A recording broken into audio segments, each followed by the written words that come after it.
Hello and welcome to Pots and Trowels, which is brought to you with the support of Cobra Garden and Mr Fothergills. And this week we're going to be in the little orchard protecting the young fruit from grubs, and I'm going to be dividing Polyanthus and Snowdrops.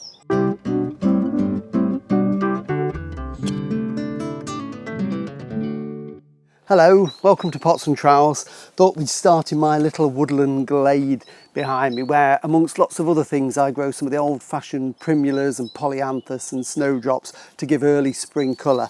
And this is a lovely one. It's one of my favourites. It's almost finished flowering now. It's got this lovely gold edge. It's called gold lace, and it makes a clump. As you can see, it's quite a large clump there that started off as just one plant. And what tends to happen is if you let them just multiply and multiply, they lose their vigour. So every 3 or 4 years, it's a good idea just to dig up a clump like that and divide it. And the perfect time to do it is now when flowering's finished. It seems the wrong time to do it. They're in growth, but it's the perfect time.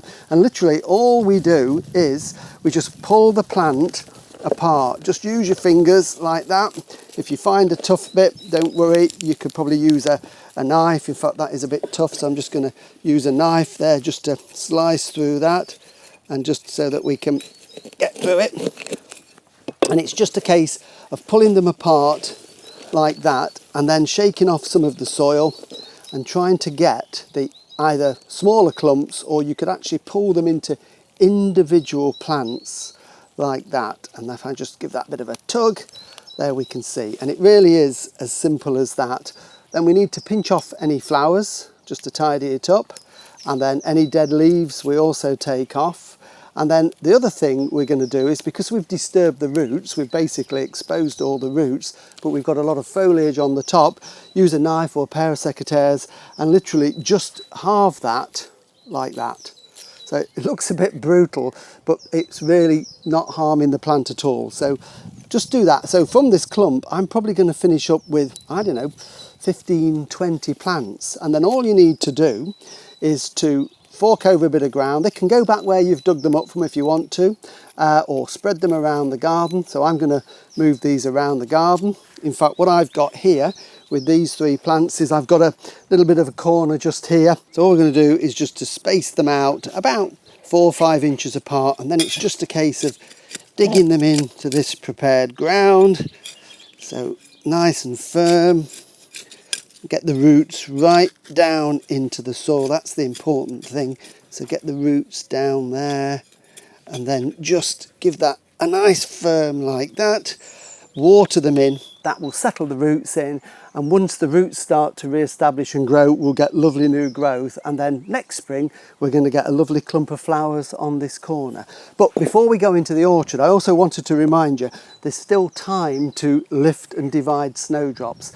It's a great time to do it. In fact, I prefer to wait until this time of the year, to be honest, because the tops are now going yellow and dying back, which tells me that the goodness has gone down into the bulb. And if you actually look at the bulbs here, they've made really good, strong bulbs for snowdrops. So all we do is we split them into groups of about 4 or 5 like that, and then plant those back into the garden to about that depth there, so we can see that the bulbs are going to be probably 2-3 inches below soil level.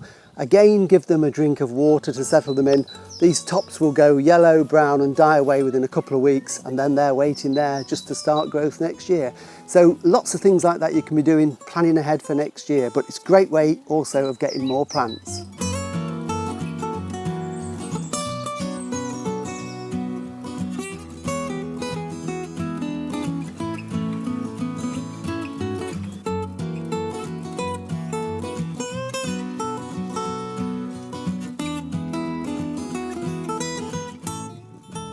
Well, this year the blossom on the fruit trees has been absolutely fantastic, and fingers crossed we should get a good crop. Already we've got plums about the size of little peas, some apples are still in full blossom, some are setting the fruit, and it's the time when we need to start to protect them against pests. And the major pest on most fruit are the little caterpillars that get into the fruit, and when you cut one open or bite it, there's either a caterpillar in there or there's been one.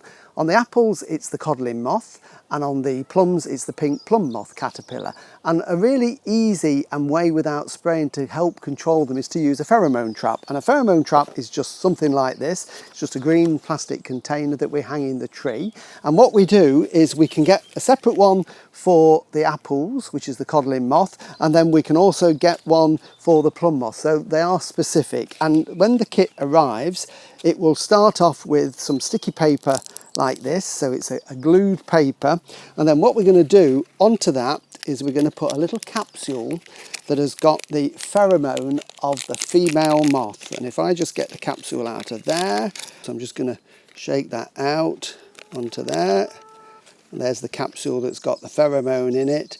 So that gives off the scent of the female moths that are flying around, usually from about mid-May right the way through June and into July. She wants to lay her eggs on the little fruits, and then the caterpillars will hatch and they will burrow in. So the theory is, if we hang this into our tree, and if I just slide that into there like that, close it all up so that the birds can't get in there. The last thing we want to do is catch a bird, so it's difficult for anything to get in there. We're going to hang this then into the tree, just like that. That gives off the scent of the female moths. The males go in there to investigate. They get stuck on the sticky paper, and that's the end of them. Now, it's not 100% because obviously it doesn't catch everything, but it will vastly reduce the damage that you get on your fruit. And if you want to spray, we choose not to spray in our fruit garden or veg garden.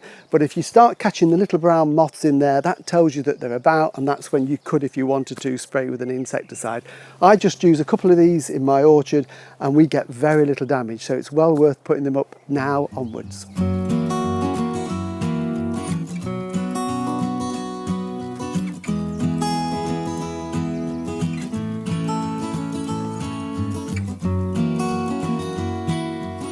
Well, thank you for watching Pots and Trowels. And as I mentioned earlier in the week, next week I'd normally be at the Chelsea Flower Show judging some of the exhibits. So what we're going to do is something a little bit different.